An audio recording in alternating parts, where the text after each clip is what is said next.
Hi Rockets! Today we're going to read a very popular, well-known children's fairy tale. You've probably heard this story before, whether or not it's the version that we're going to read together today.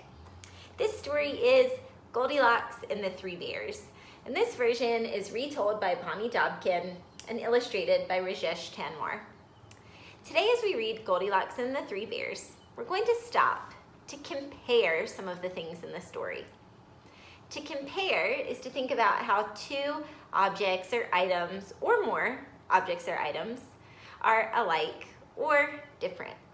So as we read, we'll pause to talk about some comparisons based on size, based on texture.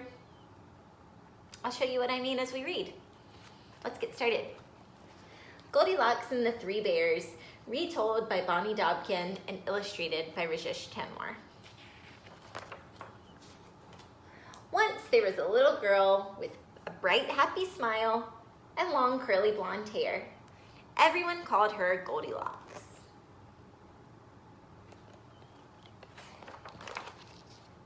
Goldilocks lived in a cottage, a little house, by the edge of the woods. Always curious. So if you're a curious person, you have lots of wonders. You might have a lot of questions. She was always wondering what was in the woods. May I go for a walk in the forest? She asked her parents one day. No, said her mother. The woods are too big. You might lose your way. No, said her father. The woods can be dangerous. You might get hurt. Promise you won't go into the woods, her parents said together. I promise, said Goldilocks. Her parents really don't want her to go into the woods. She said she wouldn't. On the first day, though, the sun was shining. The first day after they talked, the sun was shining.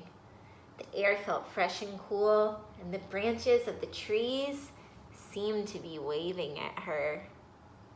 Maybe it's like the trees are saying, come on, come take a walk. Goldilocks thought about the promise she made to her mom and dad. She told them she wouldn't go in the woods. I probably shouldn't go into the woods, she said. But she did. Now, deep in the woods, there was another cottage. And in this cottage lived three bears.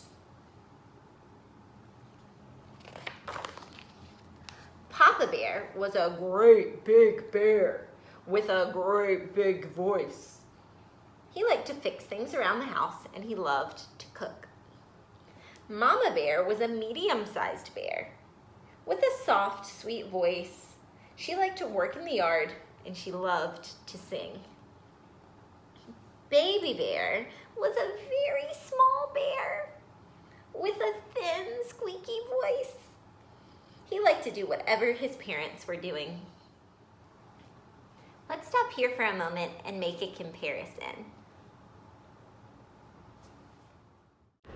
There are three bears, all of different sizes.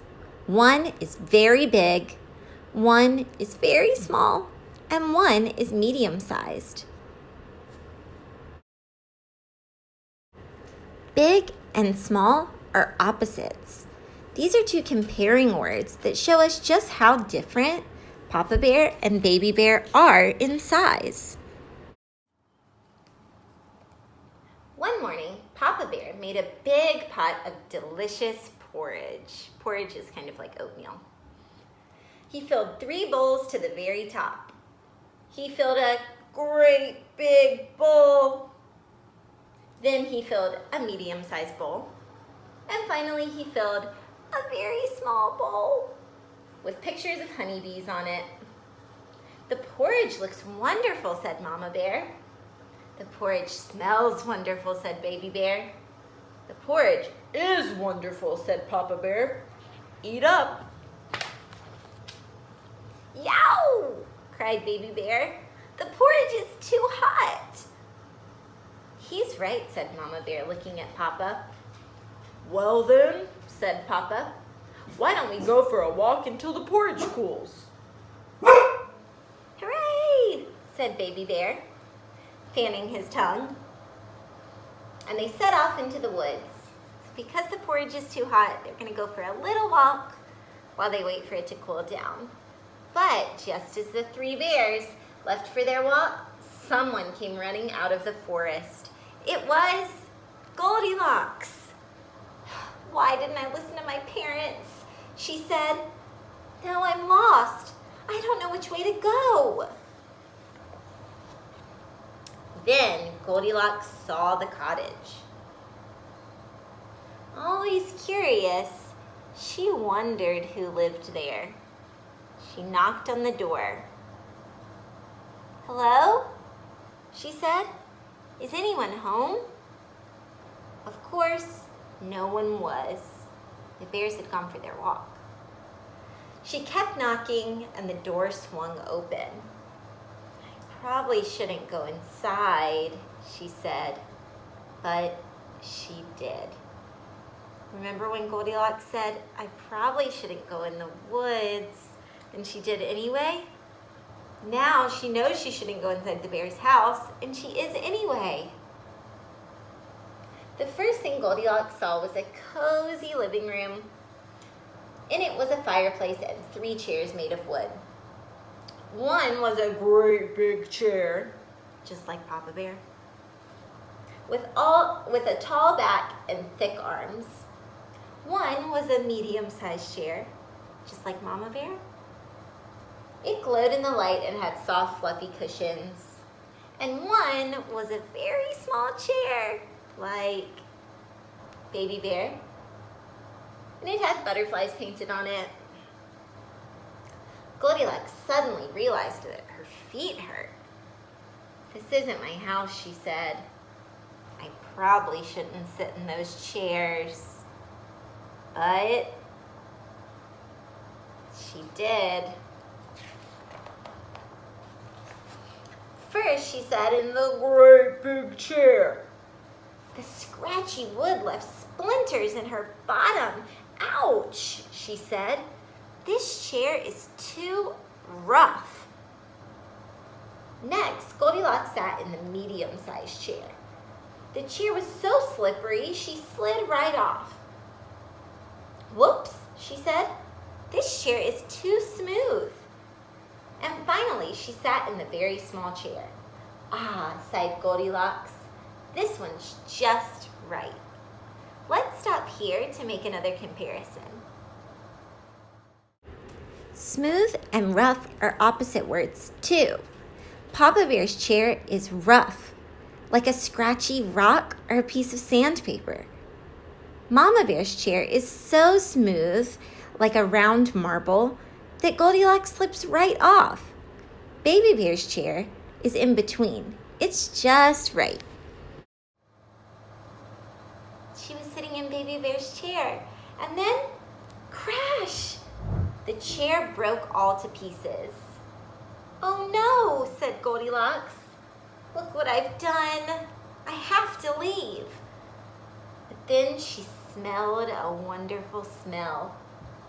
Always curious, she followed the smell to the doorway of the kitchen. What do you think Goldilocks is smelling? On a table in the kitchen, Goldilocks saw 3 bowls. The wonderful smell was coming from them, and suddenly Goldilocks realized she was very hungry. "I probably shouldn't taste what's in those bowls," said Goldilocks. What do you think she's gonna do? Yeah, but she did.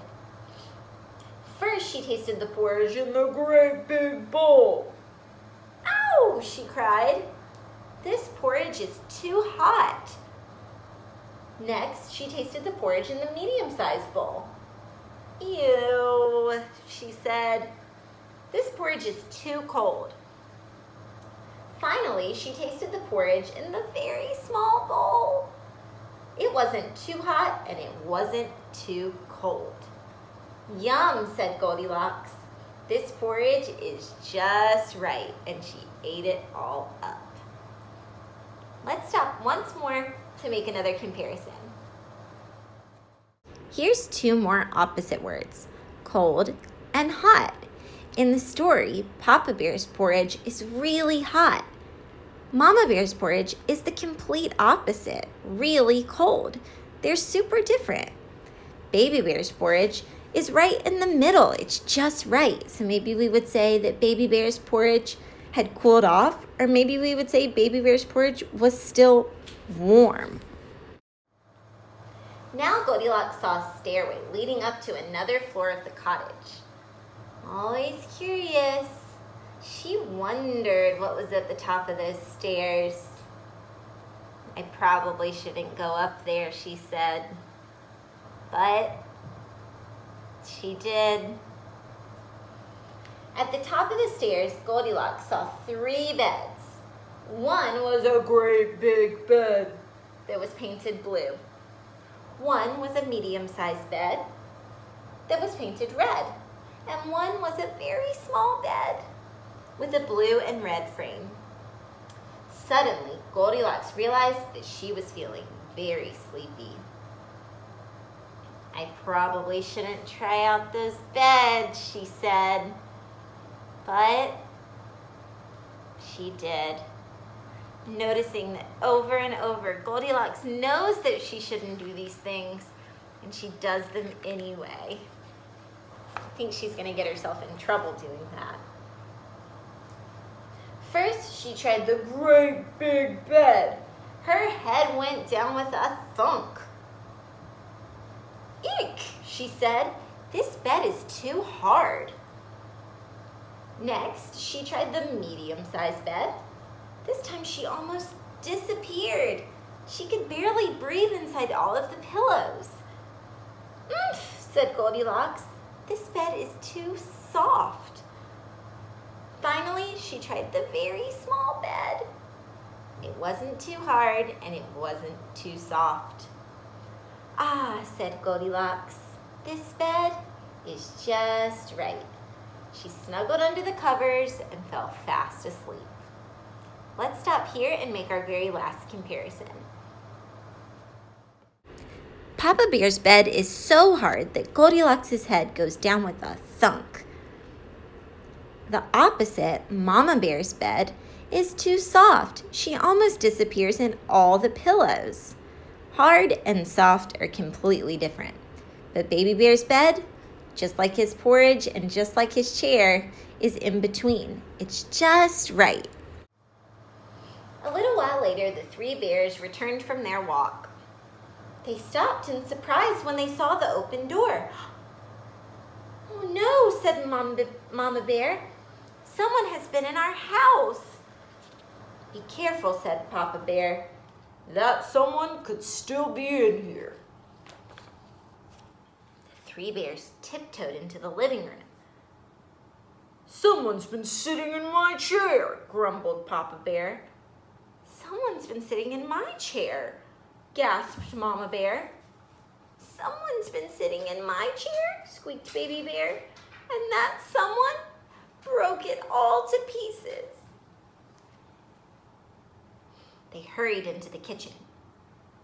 "Someone's been eating my porridge," roared Papa Bear. "Someone's been eating my porridge," cried Mama Bear. "Someone's been eating my porridge," squeaked Baby Bear. "And that someone ate it all up." Poor Baby Bear. Now the 3 bears rushed upstairs. "Someone's been sleeping in my bed," growled Papa Bear. "Someone's been sleeping in my bed," whispered Mama Bear.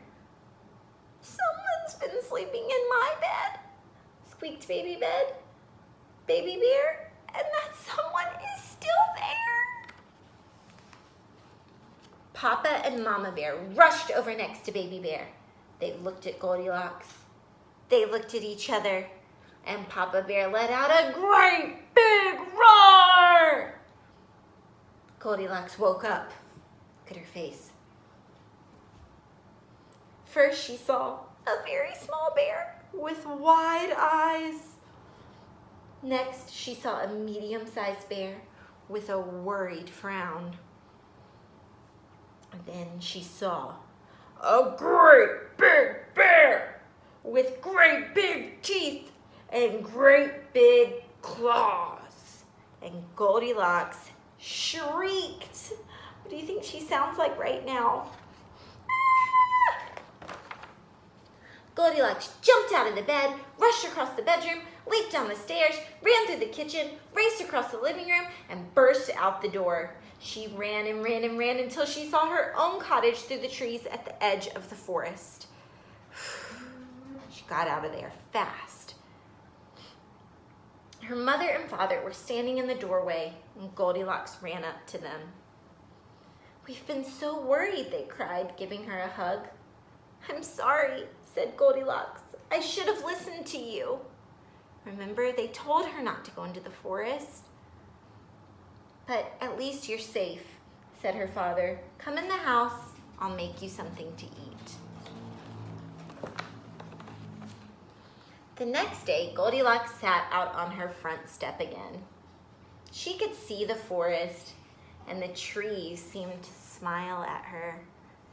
Remember last time she wanted to go into the forest? It was like the trees were waving. Now they're smiling.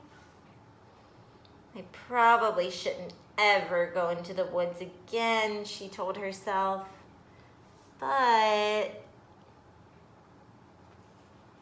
And that's where this version of Goldilocks and the Three Bears, retold by Bonnie Dobkin, ends. Do you think that Goldilocks will go into the woods again? Or do you think she learned her lesson and she'll stay out of those woods? We don't know. We can use our imaginations. We can use what we know about Goldilocks to try and think of what happens when this story ends. Today, as we read Goldilocks and the Three Bears, we made some comparisons based on size, based on texture, based on how things feel. I hope you enjoyed reading this story with me and making some comparisons, and I will see you next time. Bye, Rockets.